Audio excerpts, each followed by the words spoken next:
25শে মে অনুষ্ঠিত হলো বিদ্রোহী কবি কাজী নজরুল ইসলামের 126তম জন্মবার্ষিকী। আয়োজনে ছিলেন সবার পরিচিত কণ্ঠশিল্পী তাপসী রায়।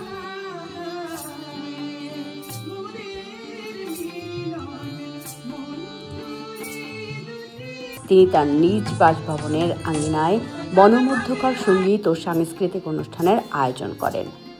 পৃথিবীর বিভিন্ন দেশে এখন যে ধর্মীয় সংঘাত ও অপসংস্কৃতির উত্থানের প্রচেষ্টা চলছে, তার প্রতিবাদে এই অনুষ্ঠানের আয়োজন ও উদ্বোধন হয়।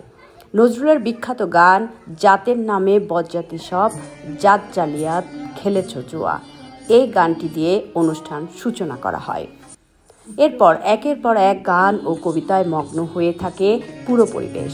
সাংস্কৃতিক অনুষ্ঠানে অংশগ্রহণ করেন তাপসী রায়, প্রিয়াঙ্কা মিত্র, রমা পাহাড়ি সুদ, পিন্টু সারোয়ার, রীতা দে, সম্রাট মুখোপাধ্যায়, সুস্মিতা মাঝি, একতা চক্রবর্তী, মৌমিতা সাহা, সৃষ্টি সরকার, সুমালা আদক, বৃষ্টি সরকার, সৃষ্টি সাহা, অস্মিত চৌধুরী, আনিকা মিত্র, আনুষা সারোয়ার ও আদিত্য আদক।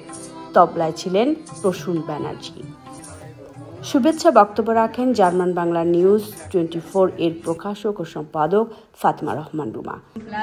রুটি রোজগারের কারণে আমি অন্য কাজ করি, তো এই জন্য আমার এখানে আসতে পেরে আমার সত্যি একটা এনার্জি, এটা আসলে যারা এই সঙ্গীতের সাথে না আছে তারা এটা উপলব্ধি করতে পারবে না যে আসলে এই বিষয়টা কি।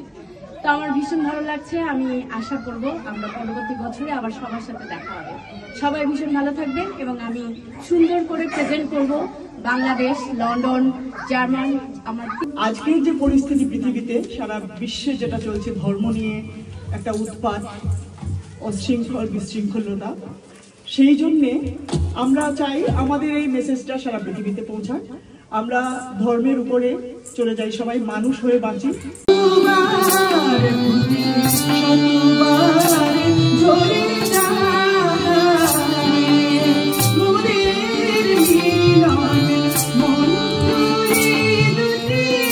কৃতজ্ঞতা প্রকাশ করে বক্তব্য রাখেন মৌমিতা সাহা ও সুমনা চৌধুরী। নজরুলের জন্মবার্ষিকী এই অনুষ্ঠানে অতিথিদের জন্য বাঙালি সুস্বাদু খাবারের পরিবেশন করা হয়। Fatema Rahman Ruma, German Bangla channel, Frankfurt, Germany.